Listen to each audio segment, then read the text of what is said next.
Het thema van dit jaar is in beweging. Naast beeldende kunst is er ook een programma met films, podiumkunsten en literaire joen.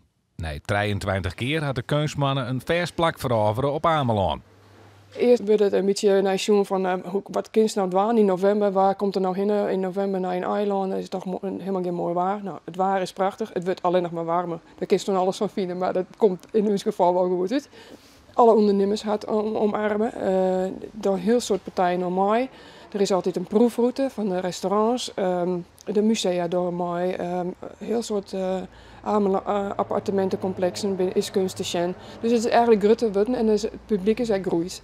Voor het publiek is het een leegdrompelige toegang tot de kunstwerken.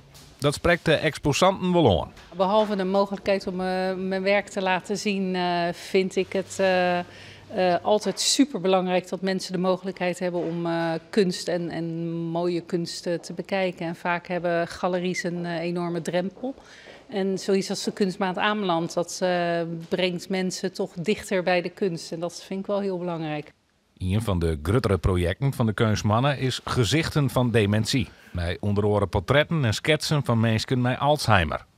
Herman van Hoogdalem is de schilder en Gijs Wanders regisseur-schrijver. Die had het te geren maken. Binnen interviews maken met familie van mensen met dementie, met Alzheimer. De schilder had zelfs in mem onder ziekte verleen. En hij had hem altijd overregen van wat in die laatste fase van haar leven. De verzwarenden gingen er heel soort mee om. Dus er ben ik gesprekken met de verzwarenden hoe het zij met die mensen omgaan binnen. En hoe de familie dat weer beleven had. Er worden zo'n 100.000 bezoekers verwachten. De kunstmannen Ameland wordt het de hele maand in november.